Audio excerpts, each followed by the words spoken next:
రేవంత్ సర్కార్ రైతుల మీద పగబట్టడమే కాదు రైతులను దారుణంగా మోసం చేసిన విషయమే కనిపిస్తుంది.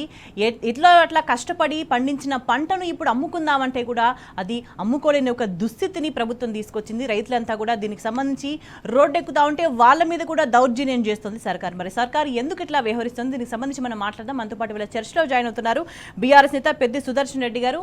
గుడ్ ఈవినింగ్ అండి సుదర్శన్ రెడ్డి గారు.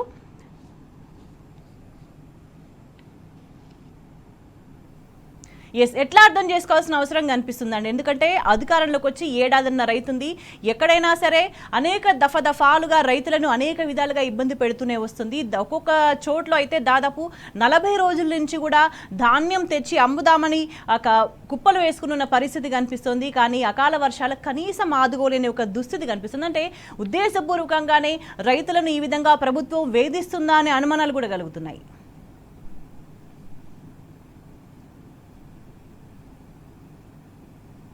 నమ్మి రైతులు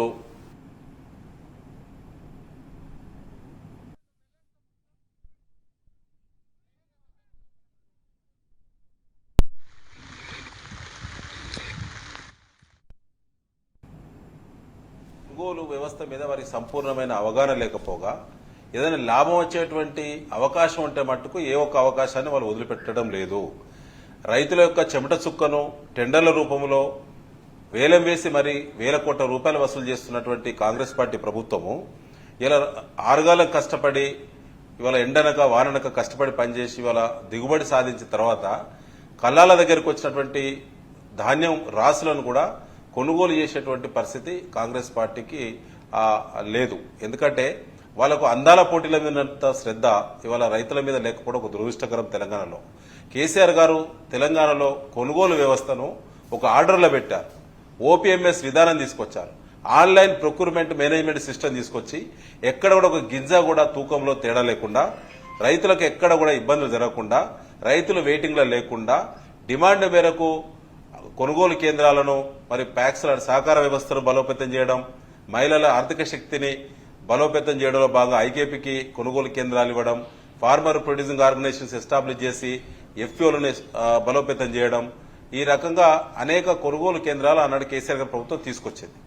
ఇవాళ వచ్చిన తర్వాత కాంగ్రెస్ పార్టీకి చెందినటువంటి సభ్యత్వం ఉన్న కార్యకర్తలకే ఇవాళ కొనుగోలు కేంద్రాలు ఇవ్వడం అనేది దానివల్లనే ఇవాళ ఈ దుస్థితి వచ్చింది తెలంగాణ ప్రాంతంలో. ముఖ్యంగా వర్షాలు గత మే 5 నుంచి కూడా ఇప్పటి వరకు అండి తెలంగాణలో ఏదో ఒక చోట ఏదో ఒక జిల్లాలో ఏదో ఒక ప్రాంతంలో వర్షాలు కంటిన్యూస్ గా వర్షాలు కురుస్తా ఉన్నాయి. వాతావరణ శాఖ అనేక సార్లు హెచ్చరిక చేసింది. ఇవాళ మళ్ళీ ఇవాళ వాయుగుండం ప్రకటన వచ్చింది. ఆల్రెడీ ఇప్పుడు వరంగల్ జిల్లా ఎఫెక్ట్ అవుతా ఉన్నది. వరంగల్ జిల్లాలో ముఖ్యంగా ఖమ్మం, వరంగల్, పార్ట్ ఆఫ్ కరీంనగర్ ఈ ప్రాంతంలో ఇంకా ఎక్కువ పంట మరి ఇవాళ ప్రొక్యూర్మెంట్ కోసము కాంటాల కోసము వేలాది మంది రైతులు కళ్ళాల దగ్గర వేసి చూస్తా ఉన్నారు. వాయుగుండం ప్రకటన వచ్చినప్పుడు కూడా ఎక్కడ కూడా జిల్లా యంత్రాంగం గానీ, అధికార పార్టీ మంత్రుల పర్యవేక్షణ గానీ, అధికార పార్టీ శాసనసభ్యులకు పర్యవేక్షణ గానీ, ఎక్కడ క్షేత్రస్థాయి అధికారుల పర్యవేక్షణ గానీ, జాగ్రత్తలు ప్రికాషన్స్ ముందు చెప్పడంలో, రైతులు అలర్ట్ చేయడంలో కూడా ప్రభుత్వం పూర్తిగా వైఫల్యం చెందింది. ఇది రైతులకు ఇంత ఘోరమైన పరిస్థితి తెలంగాణ రాష్ట్రం వచ్చిన తర్వాత ఎప్పుడు కూడా దాపురించలేదు. ఈసారి కొనుగోలులో అట్టర్లీ ఫ్లాప్ అయింది ఇలా సివిల్ సప్లైస్ డిపార్ట్మెంట్. అంటే పదే సాకులు చెప్తా వస్తుంది ప్రభుత్వం కావచ్చు, క్షేత్రస్థాయిలో ఉన్న అధికారులు కావచ్చు. అంటే లాంగ్ టైం ఈ సాకులు చెప్పడాన్ని ఉద్దేశపూర్వకంగానే ఈ నిర్లక్ష్యం ప్రదర్శిస్తున్నారని భావించాల్సిన అవసరం కనిపిస్తుంది. ఎందుకంటే బోనస్ ను ఎగ్గొట్టడానికి ఇదంతా చేస్తున్నారనే ఇంకొక వాదన కూడా కనిపిస్తుంది. ఇప్పుడు ఒక మాట అండి, ముందు మేనిఫెస్టోలో పేజీ నెంబర్ 8లో స్పష్టంగా కాంగ్రెస్ పార్టీ చెప్పింది. వరంగల్ రైతు డిక్లరేషన్ లో స్పష్టంగా కాంగ్రెస్ పార్టీ చెప్పింది. ఇలా వేదిక మీద ఉండి ప్రగల్భాలు పలికినటువంటి క్షేత్రస్థాయి నుంచి మొదలుకొంటే, రేవంత్ రెడ్డి నుంచి మొదలుకొంటే పై వరకున్న రాహుల్ గాంధీ వరకు అందరూ మాటలు మాట్లాడారు. ఇవాళ అందరూ తప్పించుకపోయారు దొంగల వలె. ఏ ఒక్కరు కూడా క్షేత్రంలో లేరు. ఇవాళ దాదాపుగా 40 రోజుల నుంచి కూడా రైతులు కళ్ళల దగ్గర ఎదురు చూడడం అంటే ఎంత ఘోరమైన పరిస్థితి చెప్పండి మీరు. 4 నెలలు 5 నెలలు కష్టపడి పంట దిగుబడి సాధించిన తర్వాత పంటకు పెట్టుబడి ఎగ్గొట్టిళ్ళు. ఏదైనా కష్టపడి ఏదైనా ప్రమాదంలో జరిపిన రైతుకు గత 3 నెలలుగా బీమా సౌకర్యం కోల్పోయిన తెలంగాణ ప్రాంతంలో రైతులు ఇవాళ అప్పో చేసి మిత్తి గట్టి ఇవాళ ధాన్యం పెట్టుబడి పెట్టి ధాన్యం దిగుబడి సాధించిన తర్వాత కూడా కళ్ళాల దగ్గరికి వచ్చిన తర్వాత కూడా 20 రోజులు 30 రోజులు 40 రోజులుగా ఎదురు చూడడం అనేది చాలా దురదృష్టకరం. ఇవాళ మొత్తం కూడా వర్షం ఎఫెక్ట్ వల్ల మొత్తం ధాన్యం తడిసిపోయిందండి, తడిసి ముద్ద అయిపోయింది. ఇవాళ మొలకెత్తే పరిస్థితి ఇవాళ చూసినాం మేము. ఈస్ట్ వరంగల్ ప్రాంతం మొత్తం కూడా క్షేత్రస్థాయిలో ఇవాళ పర్యటించినాం. అన్ని మండలాల్లో కూడా తిరగడం జరిగింది. ఘోరమైన పరిస్థితి ఉంది. నీళ్లలో ఇప్పటికీ ధాన్యం ఉన్నది. దాదాపు ఒక 6 నుంచి 7 లక్షల మెట్రిక్ టన్నుల ధాన్యం ఇవాళ తడిసి ముద్దయింది. పైగా 3 రోజుల పాటు వాయుగుండం ఎఫెక్ట్ ఉన్నది. ఎక్కడైనా ప్రభుత్వం ఎక్కడైనా చర్యలు తీసుకునే దాఖలాలు ఉన్నాయా? ఎక్కడైనా అలర్ట్ సంబంధించిన ఒక సమీక్ష ఎక్కడ జరుగుతూ ఉందా? జిల్లా యంత్రాంగం కలెక్టరేట్లో కానీ మరెక్కడ కానీ ఎక్కడైనా రైతులను కాపాడే ప్రయత్నం ఎక్కడ చేసినట్టు ఎక్కడ అవపడతా ఉందా అంటే ఎక్కడ కూడా శూన్యమండి. కనీసం స్పందించట్లేదు ప్రభుత్వం. రైతులు ఇంత నష్టపోతున్నా, రైతుల ప్రాణాలు పోతుంటే కూడా కనీసం స్పందించట్లేదు. మరి ఈ ప్రభుత్వానికి కనీసం మానవత్వం కూడా లేదని అనుకోవాలా సుదర్శన్ గారు? అసలు మానవత్వం విషయం, మానవత్వం కంటే ఇంకో ఘోరమైన మాట మాట్లాడే వాళ్ళకి ఏది లేదు. ఎందుకంటే గద్దెనెక్కడమే ప్రాధాన్యత. రైతులు, గ్రామీణ ప్రాంత రైతులు చెప్పినటువంటి మాయమాటలకు తొందరగా మోసపోతారనేటువంటి దానిపైన ఏది పడితే అది మాట్లాడి రైతులందరికీ పండించే ప్రతి పంటకు, మొక్కజొన్నకు కానీ, అన్ని రకాల ప్యాడీకి కానీ, పత్తికి కానీ, అపరెల్స్ కానీ అన్ని రకాల పంటలకు బోనస్ ఇస్తామని చెప్పారండి. ఇలా బోనస్ బోగస్ అయింది. చివరికి ధాన్యానికి అన్నారు. ఇవాళ ధాన్యం జీవో వచ్చే వరకు దొడ్డు ధాన్యం మేము సన్నాలకే ఇస్తామన్నారు. ఇవాళ సన్నాలకు కూడా 0 చేసిళ్ళు కాంగ్రెస్ పార్టీ. అంటే వారు మాట్లాడే ప్రతి మాట బోగస్, బక్వాస్, ప్రతిదీ బోగసే. ఇలా రైతులందరికీ అర్థమైపోయింది. క్షేత్రస్థాయిలో ఎక్కడ అధికార పార్టీ మంత్రులు కానీ, ఎమ్మెల్యేలు కానీ ఇలా కళ్ళల దగ్గరికి రాకుండా ముఖం చాటేసి తప్పించుకు తిరుగుతున్న దొంగల వాళ్ళంటే దాని అర్థం ఏంటి? అంటే రైతులకు ఎక్కువ చెప్పిళ్ళు, ఎక్కువ హామీలు ఇచ్చిళ్ళు, ఇలా ఏదో ఒకటి కూడా అమలు చేయలేదు. చివరికి వారి పెట్టుబడి కేసీఆర్ గారు నమ్మకంగా సమయానికి ఇచ్చే పెట్టుబడి కొట్టిళ్ళు. ఇలా రైతు బీమా ప్రీమియం కట్టే దిక్కు లేదు. రైతులు పండించిన పంట ఇవాళ కొనుగోలు సకాలంలో చేసే పరిస్థితి లేదు. ప్రతి బస్తా కండి 40 కిలోల ఒక బస్తాకి 5 నుంచి 6 కిలోల కటింగ్ జరుగుతా ఉన్నది. ఇవాళ ఈ కటింగ్ లో ఒక కుంభకోణం ఉన్నది. ఇది రాష్ట్ర వ్యాప్తంగా ఒక అండర్స్టాండింగ్ తోటి ఒక సిండికేట్ గా ఏర్పడి సివిల్ సప్లైస్ డిపార్ట్మెంటు, ప్రభుత్వము, ముఖ్యమంత్రి పేషి డిపార్ట్మెంట్ తో పాటు జిల్లాలో సిండికేట్లుగా ఏర్పడి ఇలా రైతుల దోపిడీ చేస్తా ఉన్నారు. ఎట్లయితే ధాన్యం టెండర్ల కుంభకోణం జరిగిందో ఈ రాష్ట్రంలో కొత్త కాంగ్రెస్ పార్టీ ప్రభుత్వం వచ్చిన తర్వాత మొట్టమొదటి కుంభకోణం, దానికి సమాధానం చెప్పకుండా రైతు యొక్క చెమట చుక్కను టెండర్ల రూపంలో ఓపెన్ మార్కెట్ లో యాక్షన్ చేసి అమ్మిన రేవంత్ రెడ్డి, ఉత్తమ్ కుమార్ రెడ్డి గారు. వాళ్ళకు సిగ్గు గనక నిజంగా ఉండుంటే కనీసం కొనుగోళ్ల మీదనైనా, వాళ్ళ సొమ్ము తిన్నాం కదా, కొనుగోళ్ల మీదనైనా వారికి మద్దతు ధర కల్పించాలని చెప్పి వారు చిత్తశుద్ధితో పనిచేయాల్సిన అవసరం ఉండేది. అయితే సుదర్శన్ రెడ్డి గారు అంటే 1 by 1 మనం టెండర్ల కుంభకోణం మీద కోర్టుల్లో కేసులున్నాయి. 1 by 1 ఆర్డర్ ప్రకారం చూసుకుంటే ముందుగా కరెంటుకు సంబంధించి సమస్య, సాగునీటికి సంబంధించి సమస్య, రుణమాఫీకి సంబంధించి సమస్య, పెట్టుబడి సాయానికి సంబంధించి సమస్య, ఈ సమస్యలన్నీ కూడా ఎట్లో అట్లా అధిగమించి ఎంతో కొంత తమకు తోచిన మేరకు తమకు చేతనైనంత వరకు వీటన్నిటిని అధిగమించి పంట పండించిన తర్వాత కూడా ప్రధానంగా మిల్లర్లకి, దళారులకి మీరు ఇంతకుముందు మెన్షన్ చేసినట్టుగా కూడా అంటే అందిన కాడికి రైతునైనా సరే, రైతు ఏ స్థితిలో ఉన్నా సరే, రైతు కుటుంబాలు రోడ్డున పడ్డా సరే ప్రజలని దోపిడీ చేయడం ఒక్కటే ఈ సర్కార్కి వచ్చు అని భావించాల్సిన అవసరం కనిపిస్తుందా? ఇప్పుడు ఎక్కడ అవకాశం ఉంటే అక్కడ దోపిడీ జరుగుతుందండి. ముఖ్యంగా వ్యవసాయ రంగంలో కాంగ్రెస్ పార్టీ గత 17-18 నెలలుగా వ్యవసాయ రంగాన్ని దోచినంత దోపిడీ ఈ దేశంలో ఏ రాష్ట్రంలో ఏ ప్రభుత్వం ఎప్పుడు కూడా అంత దోపిడీ చేయలేదండి. ముఖ్యంగా కాంగ్రెస్ పార్టీ ఇతర రాష్ట్రంలో ప్రభుత్వాలు ఏలినాయి, గతంలో ఏపీలో కూడా జరిగింది. కానీ ఇంత దోపిడీ అది గతంలో జరిగిన దానికంటే అనేక రేట్ల దోపిడీ వల్ల జరుగుతూ ఉన్నది. మీకు 1-2 ఎగ్జాంపుల్స్ మీ ముందు నేను పెట్టడం జరుగుతూ ఉన్నది. ఉత్తమ్ కుమార్ రెడ్డి గారు మొన్న బాగా ప్రగల్భాలు పలికి మేము ఇప్పటికే 51 లక్షల మెట్రిక్ టన్నుల ధాన్యం కొనుగోలు చేసినాం ఈ ఎండాకాలం పంటని, ఇది గత 4-5 ఏళ్ల రికార్డును మేము బద్దలు కొట్టినాం, ఏడగొట్టిన వాళ్ళ ముఖాలకి. ఇవాళ నేను చెప్తానండి, కేసీఆర్ గారు ముఖ్యమంత్రి ఉన్న కాలంలో నేను కూడా గతంలో సివిల్ సప్లైస్ కార్పొరేషన్ కి మొదటి చైర్మన్ గా చేశాను రాష్ట్రం వచ్చిన తర్వాత. అప్పుడే అనేక రిఫార్మ్స్ తీసుకురావడం జరిగింది. ఆ రిఫార్మ్స్ ఎంత కట్టుదిట్టంగా ఉంటాయంటే ఎక్కడ చిన్న డీవియేషన్ లేకుండా బ్రహ్మాండంగా రైతుకే స్వేచ్ఛను కల్పించి, రైతుకు సంబంధించి ఎక్కడ ఇబ్బంది జరగకుండా, వెయిటింగ్ లేకుండా ఆన్లైన్ లో వారికి మద్దతు ధర చెల్లింపులు జరిగేటువంటి విధంగా పకడ్బందీగా ప్లాన్ చేస్తే ఇవాళ దాన్ని మొత్తం డివైడ్ చేశారు. ఇవాళ గుర్తింపు లేని వ్యక్తులకు కొనుగోలు కేంద్రాలు ఇచ్చారు. వారి పార్టీ కార్యకర్తల అకౌంట్లోకి రైతులకు సంబంధించినటువంటి డబ్బులు వాళ్ళ అకౌంట్లో వేసుకుని అనేక చోట్ల దొరుకుతున్నప్పటికీ కలెక్టర్లకు, అదేవిధంగా పర్యవేక్షించేటువంటి మరి అడిషనల్ కలెక్టర్లకి, డిఎం సివిల్ సప్లైస్ కి డిసిఎస్ఓ గారికి ఫిర్యాదులు ఉన్నప్పటికీ ఎక్కడ కూడా కాంగ్రెస్ పార్టీ కార్యకర్తల నాయకుల మీద కేసులు రిజిస్టర్ చేయటం లేదు. ఇది సత్యం. ముఖ్యంగా ఇవాళ ఆగ్రోస్ సంస్థ ద్వారా మొన్న ఒక వారం రోజుల క్రితము టార్పాలిన్ షీట్ల కోసము, అదే వేయింగ్ మిషన్ల కోసము, అదేవిధంగా మన తేమ శాతాన్ని నిర్ధారించే మిషన్ల కోసము, అదేవిధంగా ఇతర అడిషనల్ మన ఇన్పుట్స్ కోసము ఈ కొనుగోలు సంబంధించినటువంటి దాంట్లో ఉపయోగపడే ఇతర సామాగ్రి కోసము మొన్న ఆగ్రోస్ వారికి సివిల్ సప్లైస్ వారు రిక్వెస్ట్ చేస్తే ఆగ్రోస్ కార్పొరేషన్ వాళ్ళు టెండర్ పిలిచారండి. టెండర్లు పిలిచింది ఎప్పుడు? మొన్న వారం రోజుల క్రితం టెండర్లు పిలిచారు. అక్కడ కూడా చేతివాటమే. అక్కడ కూడా 25% ఎక్సెస్ కోడ్ చేసి కాంగ్రెస్ పార్టీ నాయకుని కంపెనీకి రాలేదని చెప్పి అక్కడ కూడా చేతివాటం ప్రదర్శించి అక్కడ కూడా రైతులను మోసం చేసే ప్రయత్నం చేసింది. ఇప్పటికీ టెండర్లు ఫైనల్ కాలేదు. ఓదికు కొనుగోలు అయిపోతుంది, దగ్గరికి వచ్చింది, రికార్డు బ్రేక్ అని చెప్పి మాట్లాడుతున్న ఉత్తమ్ కుమార్ రెడ్డి గారికి సిగ్గుంటే మొన్న ఆగ్రోస్ లో జరిగినటువంటి టెండర్ల కుంభకోణం మీద మాట్లాడాలి. ఇప్పుడు తీసుకొచ్చి ఏం చేస్తారండి వేయింగ్ మిషన్లు, ఇప్పుడు తీసుకొచ్చి మ్యాచర్ మిషన్లు ఏం చేస్తారు, ఇప్పుడు తీసుకొచ్చి టార్పాలిన్ షీట్స్ ఏం చేస్తారు? ఒదికు వర్షాలతోటి నెల రోజులుగా రైతులందరూ ఇబ్బంది పడుతున్నారు. ఎక్కడ దిక్కు లేదు, టార్పాలిన్ షీట్ ఇచ్చే దిక్కు లేదు, ఎక్కడ కూడా గన్నీస్ అందుబాటులో లేవు, ఎక్కడ గోడౌన్ స్పేస్ ఉందో ఇప్పుడు స్పష్టత లేదు, ఎక్కడ ఏ మిల్లుకు ఎంత టన్నేజ్ కెపాసిటీని అనుసరించి దాన్ని పరిగణలో తీసుకొని ఎంత టన్నేజ్ కెపాసిటీకి ఎన్ని మెట్రిక్ టన్నుల ధాన్యాన్ని వారికి ట్యాగ్ చేయాలో ఇప్పటికి స్పష్టత లేకుండా ఇంకా కూడా కన్ఫ్యూజన్ కొనసాగుతుంది క్షేత్రస్థాయిలో ఉండే సమస్యల మీద కాంగ్రెస్ పార్టీ దృష్టి పెట్టలేదు. ఎందుకు పెట్టలేదంటే క్షేత్రస్థాయిలో పెడితే ఏముంటది, రాష్ట్ర స్థాయిలో పెడితే ఏమైనా టెండర్లలో మొత్తం ఉన్నట్టు కుప్ప చేసి ఒక్కసారి ఓపెన్ యాక్షన్ అమ్ముకుంటే 1,000 కోట్ల రూపాయలు వస్తాయి. గతంలో వచ్చినాయి కదా.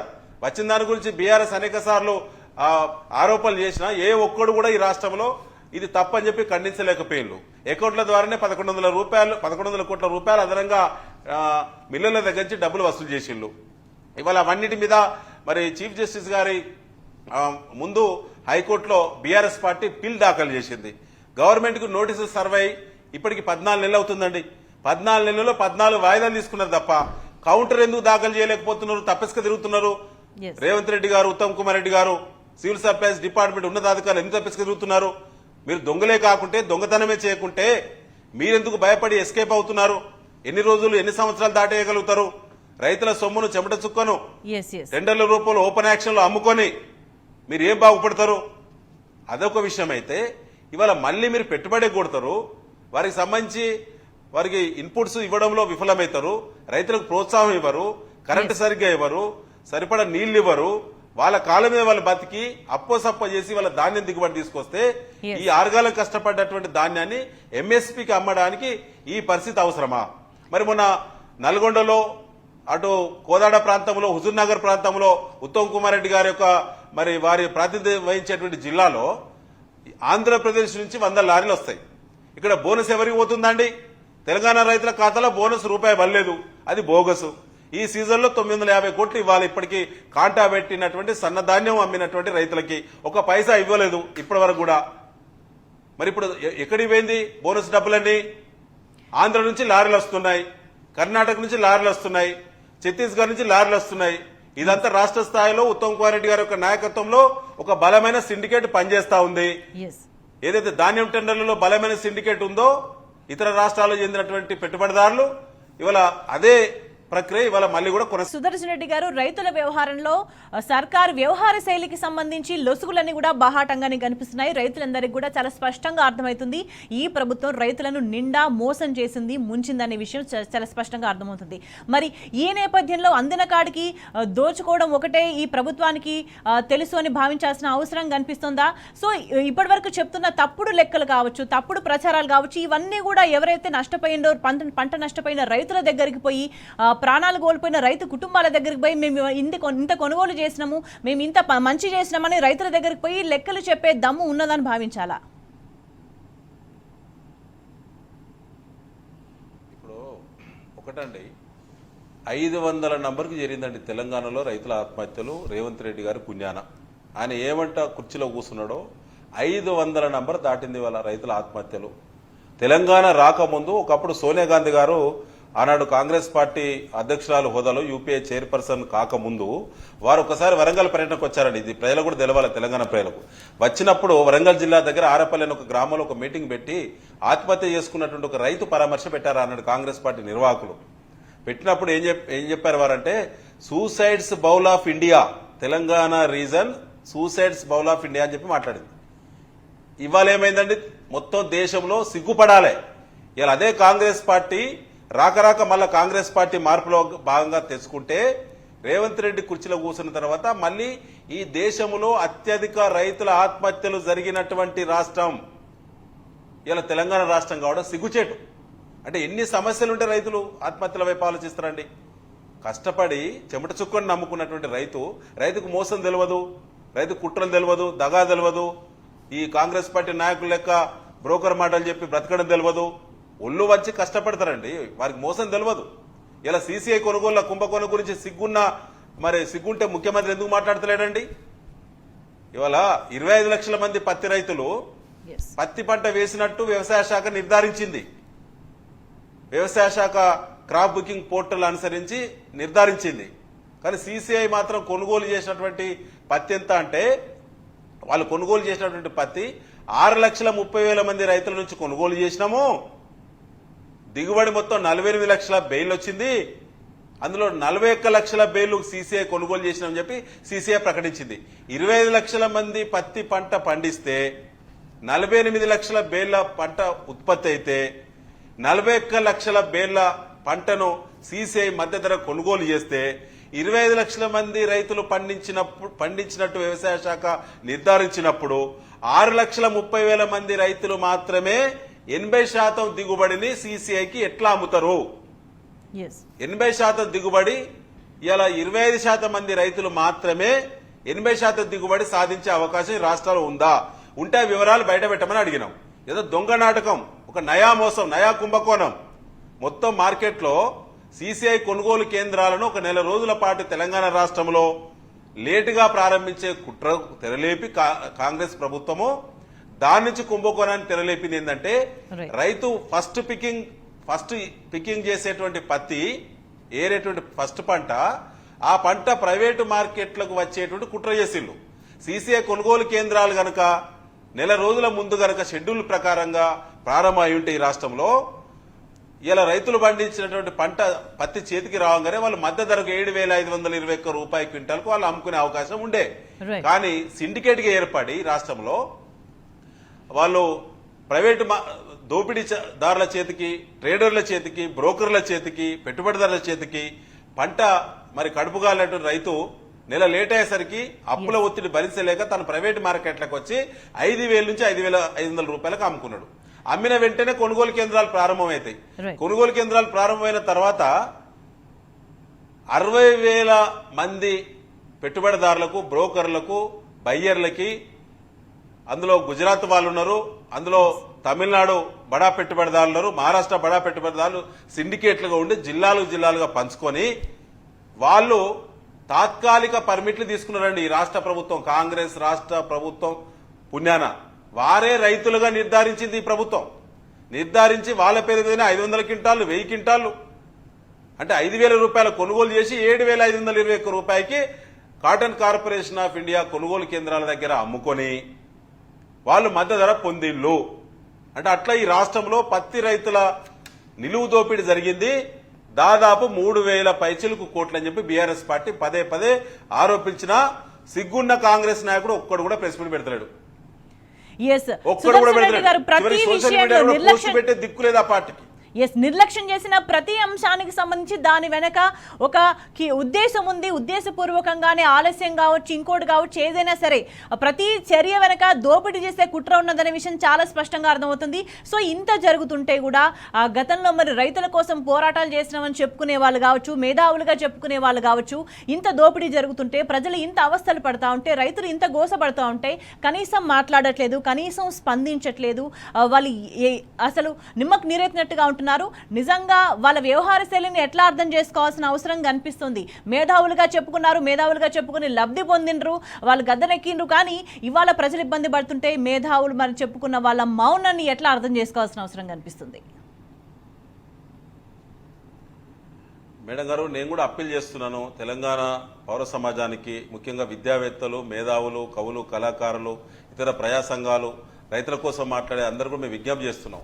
సరే, రాజకీయ భేషజాలు వేరు, రాజకీయంగా బీఆర్ఎస్ పార్టీ కొందరికి నచ్చొచ్చు నచ్చకపోవచ్చు, కానీ వాళ్ళ తెలంగాణలో రైతుల దుస్థితి కేసీఆర్ గారు ఉన్నప్పటికీ ఇప్పటికీ మీరు ఏ గ్రామానికి, ఏ పల్లెకు, ఏ తండాకు, ఏ కుగ్రామానికి, ఏ కోయగూడానికి పోయి ఎక్కడ చర్చించినా, ఏ రైతుని అడిగినా, ఏ పార్టీ చెందిన రైతుని అడిగినా ఇవాళ ఒకటే మాట చెప్తాడు, గతానికంటే మా పరిస్థితి ఇవాళ ఘోరంగా దాపురించింది, మా పరిస్థితి అగమ్య గోచరం, ఎక్కడ అడుగు వేసినా, ఎక్కడ అడుగు తీసినా మాకు నష్టమే జరుగుతుంది, మోసమే జరుగుతున్నది, మాకు ప్రభుత్వం అనేక రకాలుగా ఇబ్బందులు పెడుతుందని చెప్పి ఇలా ఇబ్బంది పడతా ఉన్నారు. కాబట్టి వాళ్ళందరూ కూడా మేము విజ్ఞప్తి చేస్తున్నారు, రాజకీయ భేషజాలు సంబంధించిన అంశం కాదు. తెలంగాణలో రైతులందరూ అన్ని, అంటే తెలంగాణ రాకముందు ఏ అంశాలను మనం ఎక్కువగా చెప్పి తెలంగాణ రాష్ట్ర సాధనలో అందరం కలిసి మనం ఉద్యమాన్ని నడిపినామో, ఇవాళ అదే పరిస్థితిలో రైతులకు సంబంధించినటువంటి ఒక బలమైన ఉద్యమం తెలంగాణ రావాల్సిన అవసరం ఉన్నది. ఇవాళ రైతులకు సంబంధించి అన్ని కాంగ్రెస్ పార్టీ చెప్పిన ఏ ఒక్కటి సంపూర్ణంగా అమలు కాలేదు. కాకపోగా ప్రభుత్వం ఇచ్చేటువంటి విషయాలు పక్క పెడదాం, ప్రభుత్వం ఇచ్చే పథకాలు పక్క పెడదాం, ప్రభుత్వం ఇచ్చే సబ్సిడీలు పక్క పెడదాం, అది ఎట్లా మోసమే చేసింది కాంగ్రెస్. కానీ రైతు చెమట చుక్కను కార్చి ఇవాళ పెట్టుబడి అప్పులు చేసి పెట్టుబడి పెట్టి మిత్తిలు కట్టుకుంటూ ఇవాళ అనేక మానసిక ఒత్తిడితోటి రైతులందరూ కూడా ఇవాళ దిగుబడి సాధించిన తర్వాత ఈ రాష్ట్రంలో ఏ పంట అయినా మార్కెటింగ్ చేసే క్రమంలో రైతుల దోపిడీ చాలా ఘోరంగా, నిలువు దోపిడీ జరుగుతూ ఉన్నది రైతులకి. ఇది వాస్తవము. ఇందులో పత్తి రైతులను దోపిడీ చేసిందండి, ఇలా ధాన్యం టెండర్ల మీద దోపిడీ చేసిళ్ళు, ఇలా జొన్న రైతులను దోపిడీ చేసిళ్ళు, మార్క్ఫెడ్ మన టెండర్లలో దోపిడీ చేసిళ్ళు, రైతులకు సంబంధించిన ప్రతి అంశంలో దోపిడీ జరుగుతూ ఉన్నది. కాబట్టే ఈ తెలంగాణ పౌర సమాజం, ముఖ్యంగా విజ్ఞులు, వివేకవంతులు, రైతుల సమస్యల మీద అనేక అవగాహన ఉండి అనేకసార్లు అనేక ఆర్టికల్స్ రాసి రైతులను చైతన్యపరిచినటువంటి మరి పెద్దలందరూ కూడా ఈ సమస్యల పట్ల, ముఖ్యంగా ఈ రాష్ట్రంలో రైతుల గురించి వచ్చేటువంటి అనేక అంశాల పట్ల తప్పకుండా కూడా మీరు కాన్సన్ట్రేట్ చేయాలని, రైతులకు మన వంతు సేవ తప్పకుండా చేయాలి, సహకరించాలని చెప్పి మీ ద్వారా నేను కూడా విజ్ఞప్తి చేయడం జరుగుతుంది. రైట్. అంటే సకాలంలో ధాన్యం కొనుగోళ్లు జరగక అకాల వర్షాలతో ధాన్యం అంతా తడిసిపోయి ఆగమైపోయిన రైతుల పరిస్థితి ఇప్పుడు ఏంటి? అంటే ఇప్పటికిప్పుడు వాళ్ళకి ఉపశమనం కలగాలంటే ప్రభుత్వం ఏం చేయాల్సిన అవసరం కనిపిస్తుంది? సుదర్శన్ రెడ్డి గారు, కాంగ్రెస్ ప్రభుత్వానికి ప్రధానంగా ఒక గతంతో కంపారిజన్ అనేది అభివృద్ధి విషయంలో కాదు, తప్పుడు లెక్కలు చెప్పడం అలవాటుగా మారింది. కానీ గతంలో కంటే మేమేదో ఎక్కువ చేసినామని చెప్పుకుంటే వాళ్ళ ఈగో సాటిస్ఫై అవుతుంది. అదే స్ట్రాటజీని అన్ని అంశాలకు సంబంధించి వాళ్ళు వాడుతూ ఉన్నారు. ధాన్యానికి సంబంధించి కూడా అంటే గతంలో కంటే మేము కొన్నామని చెప్పుకోవడం, ఇంకేదో చెప్పుకోవడానికి ప్రయత్నం చేస్తున్నారు. మరి కానీ వాస్తవ పరిస్థితి ఏంటి, లెక్కలు ఏం చెప్తున్నాయి?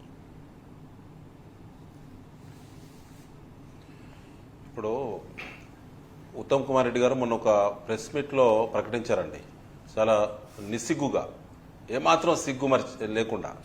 ఎంత ఘోరం అంటే మేము మొత్తమే గత రికార్డును బద్దలు కొట్టినాము. గతంలో కేసీఆర్ గారి ప్రభుత్వం చేయలేనంత లాక్స్ ఆఫ్ మెట్రిక్ టన్స్ ధాన్యాన్ని మేము ప్రొక్యూర్ చేయగలిగినాము.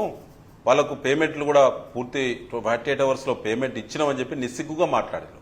ఈ నిమిషం వరకు, ఈ రోజు సాయంత్రం 4 గంటల వరకు వారి ఆఫీసు అంచనా ప్రకారంగా ఈ నిమిషం వరకు 4,670 కోట్ల రూపాయలు ఇంకా రైతులకు బాకీ ఉన్నారండి. ఇవన్నీ కూడా 15-16 రోజుల క్రితము నుంచి బకాయిలు పడ్డారు. కోఆర్డినేషన్ లేదు, ఎక్కడ కూడా సమన్వయం లేదు, రైతులను పట్టించుకునే నాదులు లేడు. ముఖ్యంగా వారు ఏం మాట్లాడారు, మేము 51 లక్షల మెట్రిక్ టన్నుల ధాన్యాన్ని ఇప్పటికే మేము సేకరించినాం, మేము 70 లక్షల మెట్రిక్ టన్నుల ధాన్యం సేకరణ లక్ష్యంగా పెట్టుకున్నాం.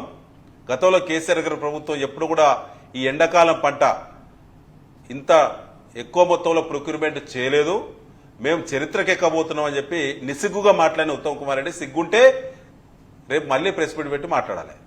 ఇవాళ మేము గతంలో కేసీఆర్ గారి ప్రభుత్వం ఉన్నప్పుడు అండి రైతులకు సంబంధించి 2019-20 ఎండాకాలం పంట 64,16,872 మెట్రిక్ టన్నులు కొన్నామండి. తర్వాత 2020-21 92,28,296 మెట్రిక్ టన్నులు ఆనాడు బీఆర్ఎస్ ప్రభుత్వం కొనుగోలు చేసి రికార్డు బ్రేక్ ఏంటంటే ఒకటే ఎండాకాలం పంటకు రైతులకు ఎంఎస్పీ రూపంలో ఓపీఎంఎస్ అంటే ఆన్లైన్ ప్రొక్యూర్మెంట్ మేనేజ్మెంట్ సిస్టమ్ ద్వారా ఒక చిన్న మిస్టేక్ లేకుండా 17,404 కోట్ల రూపాయలు ఆన్లైన్లో ఒక ఎండాకాలం పంట కొనుగోలులో భాగంగా ఆన్లైన్లో పేమెంట్ చేసింది ఈ తెలంగాణ రాష్ట్ర రైతులకి. మరి సిగ్గు లేకుండా ఉత్తమ్ కుమార్ రెడ్డి గారు మొన్న 51 లక్షల మెట్రిక్ టన్నులు కొన్నాం, మేము ఎన్నడూ లేని టార్గెట్ 70 లక్షలు పెట్టుకొని ముందుకు పోతున్నాం, ప్రతిపక్షాలే కావాలని మా మీద బురదలుతున్నాయి అని మాట్లాడిండు. ఇప్పుడే వరంగల్ జిల్లా కలెక్టర్ గారు, ఇప్పుడు కొత్తగా ఏర్పడ్డ వరంగల్ జిల్లా కలెక్టర్ గారు ఇప్పుడే ఒక ప్రకటన చేశారండి, ఒక 1 అవర్ క్రితమే. 2 లక్షల మెట్రిక్ టన్నుల టార్గెట్ పెట్టుకున్నాం ధాన్యం సేకరణ ఈ కొత్త వరంగల్ జిల్లాలో మొత్తం కలిసి 13 మండలాల్లో. అందులో ఇప్పటి వరకు 1,22,000 మెట్రిక్ టన్నులు మాత్రమే మేము రీచ్ అయినాము. ఇంకా 80,000 మెట్రిక్ టన్నుల కొనుగోలు చేయవలసి ఉన్నది. ఇవాళ హార్వెస్టింగ్ మొత్తం అయిపోయింది మేడం. వరంగల్ ఇప్పటి జిల్లా 13 మండలాల పరిధిలో పంట కోతలు అయిపోయినాయి. కోత అయిపోయిందంటే పంట అంత ఎక్కడుంది? వాళ్ళ ప్రభుత్వం ప్రకటించిన ప్రకటన ప్రకారం ఒక జిల్లా అంచనా మీకు చెప్తున్నాం, ఇది ద్వారా తెలంగాణ రైతాంగానికి మేము చెప్పడం జరుగుతా ఉన్నది. 2 లక్షల మెట్రిక్ టన్నుల టార్గెట్ మీరే పెట్టుకున్నారు కదా కాంగ్రెస్ ప్రభుత్వము, 1,20,000 మాత్రం ఇప్పుడు రీచ్ అయింది కదా. మిగతా 80,000 మెట్రిక్ టన్నుల ధాన్యం కోత అయితే అయిపోయింది, పంట కోతలు అయిపోయినాయి, ముగించబడ్డాయి. 80,000 మెట్రిక్ టన్నుల ధాన్యం మొత్తం కళల దగ్గర ఉందండి. ఒక వరంగల్ జిల్లాలో 13 మండలాల్లో ఉన్నది. సిగ్గెట్ల లేదు కాంగ్రెస్ పార్టీ మంత్రికి ఉత్తమ్ కుమార్ రెడ్డి గారికి, అధికార పార్టీ మంత్రులకు ఎట్లా బుద్ధి లేదు, ఎన్నడూ సమీక్ష లేదు, ఎన్నడూ క్షేత్రస్థాయి పర్యటన లేవు.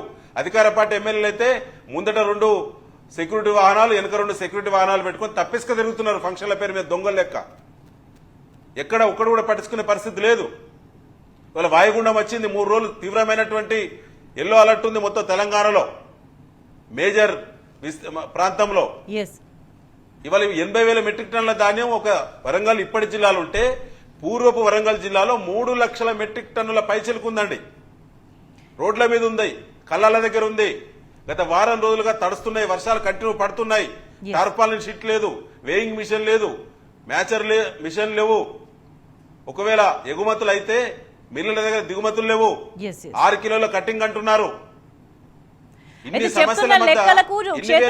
పరిస్థితికి ఎక్కడ కూడా పొంతన లేని పరిస్థితి కనిపిస్తుంది సుదర్శన్ రెడ్డి గారు. అంటే అల్టిమేట్ గా ఇప్పటికి రైతులు చాలా నష్టపోయినరు. మరి ఈ రైతుల పరిస్థితి ఏంటి? దీన్ని ఆదుకోవాలంటే ఏం చేయాల్సిన అవసరం కనిపిస్తుంది? టీవీ ఛానల్ మేడం ఒక్క మాట, కొన్ని రాసేటువంటి పత్రికలు, కొన్ని కూసేటువంటి టీవీలను ముందట పెట్టి ఏది పడితే అది మాట్లాడడం కాంగ్రెస్ పార్టీ వాళ్ళు. పైనుంచి మాట్లాడిన మాటకు కింద క్షేత్రస్థాయి ఉన్నటువంటి సమస్య తీవ్రతకు ఏమైనా సంబంధం ఉందా? ఇవాళ మేము లెక్కలే కదా వాళ్ళ ముందు పెట్టేది. వాళ్ళ దగ్గర కూడా నేను చెప్పే లెక్కలు వాళ్ళ దగ్గర ఉన్నాయి కదా, వాళ్ళ డిపార్ట్మెంట్ నుంచి తీసుకునే లెక్కలే కదా వాళ్ళను ప్రశ్నించేది. ఎందుకు సిగ్గుబాలిన మాటలు మాట్లాడతారు? విఫలం చెందింది వాస్తవం. సకాలంలో పేమెంట్ ఇచ్చే పరిస్థితి లేదు. టెండర్ల ధాన్యంలో కుంభకోణం చేసిన తర్వాత బ్యాంకులు నమ్మి అప్పెట్లిస్తారు మేడం ప్రభుత్వానికి ఉన్న సివిల్ సప్లైస్ డిపార్ట్మెంట్ కి. హైకోర్టులో కేసు పెండింగ్ ఉంటది. 14 నెలల బట్టి 14 సార్లు వాయిదాలు అడిగి కౌంటర్ దాఖలు చేయమని చెప్పి చీఫ్ జస్టిస్ గారు ఆదేశాలు నోటీస్ పద్ధతిలో ఇచ్చినప్పటికీ వీళ్ళు రిసీవ్ చేసుకున్నప్పటికీ కూడా 14 నెలల బట్టి రాష్ట్ర ప్రభుత్వం టెండర్ల ధాన్యం కుంభకోణంలో 1,100 కోట్ల రూపాయలు అకౌంట్ల ద్వారా వసూలు చేసిందని చెప్పి ఆధారాలతో కూడినటువంటి బిల్ బీఆర్ఎస్ పార్టీ దాఖలు చేస్తే, అనేక సార్లు ఆరోపణలు చేస్తే ఎక్కడ కూడా కాంగ్రెస్ పార్టీ నిలబడి మాట్లాడతలేదు ఈ విషయంలో. సుదర్శన్ రెడ్డి గారు 1,100 కోట్ల రూపాయల కుంభకోణం జరిగింది, కౌంటర్ కూడా తప్పించుకు తిరుగుతున్నప్పుడు మేడం వీరికి రైతులకు ఎంఎస్పీ ధర చెల్లించేటువంటి బ్యాంకుల దగ్గర అప్పు కోసం కాగితం పంపిస్తే తిరిగి వీళ్ళ ముఖాన కొట్టిల్లు. సుదర్శన్ రెడ్డి గారు, అడుగడుగునా కాంగ్రెస్ సర్కార్ రైతులను మోసం చేస్తున్న సంఘటనలే కనిపిస్తున్నాయి. మరి ఇప్పటికైనా సర్కార్ మేల్కొని ఇప్పటికీ నష్టపోయిన రైతులను ఆదుకోవాల్సిన అవసరం ఎంతైనా కనిపిస్తుంది. కానీ అటువంటి చర్యల దిశగా సర్కార్ ప్రయత్నాలు ఏవి కనిపించట్లేదు. ఇదే నిర్లక్ష్యాన్ని ప్రదర్శిస్తే గనక రైతుల నుంచి తీవ్రమైన ప్రతిఘటనను త్వరలో ఎదుర్కోక తప్పని పరిణామాలే తెలంగాణ వ్యాప్తంగా కనిపిస్తున్నాయి. థ్యాంక్ యూ సుదర్శన్ రెడ్డి గారు, మీ అభిప్రాయాలు తెలియజేసినందుకు. That's all for now. Stay tuned.